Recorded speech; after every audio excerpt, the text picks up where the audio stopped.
Սիրելի հայրենակիցներ, սիրելի հեռուստադիտող, նախասեմ 90 թվականի ապրիլի 17-ին երթում տալով անդամակցել եմ Հայեղափոխական դաշնակցությանը, 31 տարի է դաշնակցության անդամ եմ։ Սիրելի հայրենակիցներ, ձեզնից շատերի աչքի առաջ է եղել, հատկապես վերջին 10 տարիներին կամ վերջին տարիներին, որ շատ երիտասարդ տարիքում կան մի շրջանակ կա Հայաստանում, որ հարափոխ կուսակցություն է փոխում։ Շատ երիտասարդ տարիքում մեկ է զարմանում ես, լավ, ոնց կարող են այդպես անել։ Ու իդեպ այդ շատ կուսակցություն փոխողները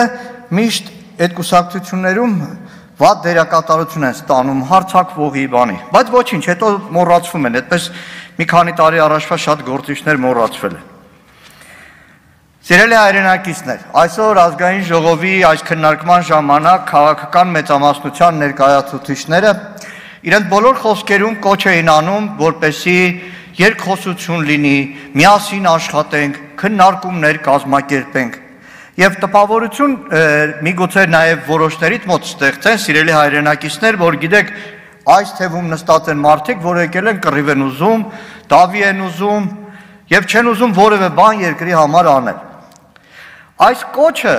շատ բնական կլներ ցանկացած երկրում, այդ թվում Հայաստանի Հանրապետությունում, եթե ընդդիմությունը գար գիտակցելով, որ օրինակ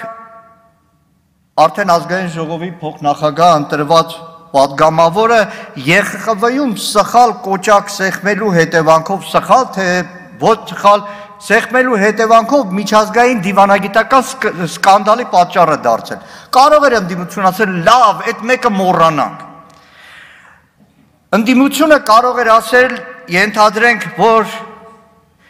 այսօր արդեն փոխվարչապետ նշանակված տարածքային կառավարման նախարարի, հիմա վարչապետի աշխատակազմի ղեկավար նշանակված մի քանի պաշտոն փոխած այն երկար անունով նախարարությունը ղեկավարած Արայիկ Հարությունյանի պատասխանատվության տակ է եղել դեռ 2015 թվականից, արդեն հաստատված, ամբողջը ծրագրված, մշակված, նախագծված Հայաստանում սեյսմակայուն 46 դպրոցի կառուցումը։ 2019 թվականին կառավարությունը պետք է շահագործման հանձներ 46 դպրոց։ Լավ, կարենք ասենք ջանդամ, անմեղ սունակեր կառավարությունը այնքան չկարողացավ կառուցել, որ Նիկոլ Փաշինյանի կարգադրությունն է եղել արդեն հետաքննություն վարել։ Իհարկե սիրտը շատ է ցավում, որտեղ այդ դպրոցների մեջ չկառուցված բժշկական համալսարանի հերացի հենակետային վարժարանը, որտեղ իմ դուստրն է սովորել, եւ հիմա արդեն պետք է կառուցված լիներ, եւ եթե կառուցված լիներ 44-օրյա պատերազմի հերոս Ալբերտ Հովհաննիսյանի հուշատախտակը այնտեղ խփված կլներ, բայց դպրոցից մինչև հիմա ֆասադն է մնացել։ Կասենք լավ, չի կարողացել կառավարությունը այդ ամենն իրականացնել, փորձենք ձեռք սեղմել, փորձենք միասին աշխատել։ Կարող է մի կողմ դնենք, ասենք լավ, $100 միլիոն ավել պարգևավճարներ են ստացել այս մարդիկ, տարբեր զարտուղի ճանապարհներով վերջում բացահայտվեց, էդ էլ մի կողմ դնենք, հանուն Հայաստանի Հանրապետության, հանուն մեր երկրի զարգացման ձեռքի տակ շարունակենք։ Կարող է մի կողմ դնենք, որ տարիներ շարունակ, նույն այս ազգային ժողովի դալիճում հարյուրատ կառավարությունների քննադատել են պարտքերի պատճառով, վարկերի պատճառով, միլիարդներ են ավելացրել պետական պարտքին, մեր ապագա սերունդների վզին դնելով, կարող է դա էլ ասենք, լավ, միասին աշխատենք։ Կարող էր այդ ամբողջ էջը փակենք ու սկսենք աշխատել, որովհետև մենք սիրում ենք մեր հայրենիքը, ամբողջությամբ ենք սիրում մեր հայրենիքը։ Ես ծառայել եմ խորհրդային բանակում, Գերմանիայում, կար մի թևավոր խոսք, կոչվում է Իզվինի դրուգ։ Գերմանիայում ճանապարհները շատ նեղ են, մոտ 3 մետր։ Ռուս վարորդները կամազներով, որ անցնում էին, գերմանական մեքենաները, տառաբանները, պլաստմասից սարքացել։ Մի հատ որ կպնում էին, մեքենայից բան չէր մնում։ Զինվորը իջնում էր, պատասխանատվություն չկա։ Իջնում էր, ասում էր Իզվինի դրուգ, նստում էր իր կամազը քշում, գնում էր, այս գերմանացին մնում էր ամբողջությամբ փլված։ Հիմա Իզվինի դրուգն եք դուք մեզ ուզում ասել։ Դուք ապաշնորհությամբ, պետական համակարգ փլուզելով,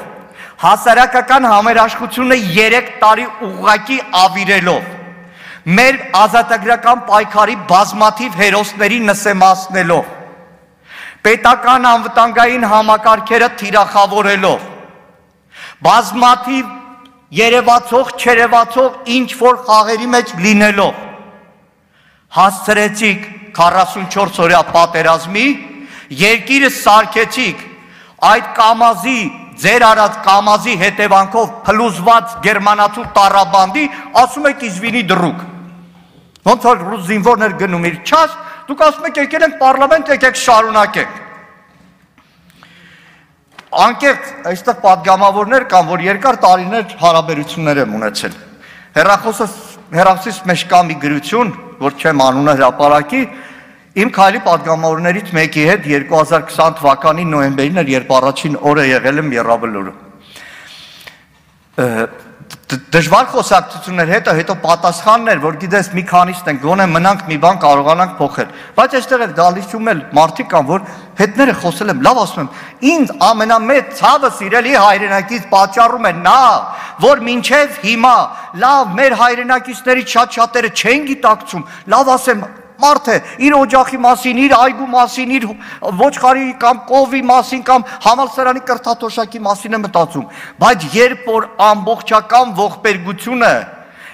ամբողջական ողբերգությունը չի գիտակցում պետական կառավարման համակարգը, ուղղակի թևաթափ է լինում։ Արթուր Խաչատրյանի այդ զայրույթը ես հասկանում եմ, որտեղ Արթուր Խաչատրյանը հիմա կարող է համեստը լավ, չեմ էլ ասի ապրիլյանի մասնակցության, բայց Արթուր Խաչատրյանը կամավորության սկզբունքով քարվաճառի զարգացման ծրագիր էր մշակում տեղի իշխանությունների հետ, հիմա գլուխը կախ է հասնում Ստեփանակերտ, ու պատկերացրեք քանիսը, գիտեք Հայաստանում կա մի հայտնի խմբագիր, որը ամենաչեզոքներից մեկն է եղել, միշտ բոլոր կողմերին բավարարող հոդվածներ է տպում, վերջին մի քանի ամիսներին անհավատալի դարձել է, այսպես ասեմ, ոչ չեզոք, իր ընկերներից մեկին, որ նաև հարային լավ գործիչ է, ասում, գիտես ինչի է այսպես դառել, ասում է Գեղամ, 30 տարին կորցրել է, իրականում այդ պետական համակարգի քայքայման հետևանքով իմ 30 տարին գողացել են, կորցրել են, ես 18 տարեկան կանգնել եմ Ազատության հրապարակում ու այս 30 տարվա իմ ապրածը դարձել է փոշի, զերո, դեռ չեմ խոսում այն հազարավոր օջախների մասին, այն իշխանությունը, որը սուգ բերեց հայոց ամեն օջախի մեջ, ասում եկեք մոռանանք էսի, ձեր ձեռքի տանք, օրինակ քննարկենք, պատգամավորի գրպանի 250,000 դրամը, որ ապալ-թափալ օրենք դարձենք, միգուցե փոխենք 245,000 դարձնենք, կամ պատրունների ես պարեկային ծառայություն, քննարկենք օրենքում կարող է բան փոխենք, որ ենթադրենք մեքենաների վրա ավելի շատ հայերեն լինի, թե չէ։ Մենք երկիր ենք կորցրել, եւ այդ ամբողջ ընթացքում շարունակվել է նույնը։ Հիմա ասում են ժողովուրդը մեզ քվեարկել է, լավ են մարդիկ, որ ցավ են ապրում, չեն խոսում։ Մի մասը քվեարկել է ուրիշներին, հազարավորները, հարյուրազարավորները ոչ մեկի չեն քվեարկել, որտեղ թևաթափ են եղել։ Այդ մարդիկ ինչ են ասել են եկեք այդ երկաթե մանդատով,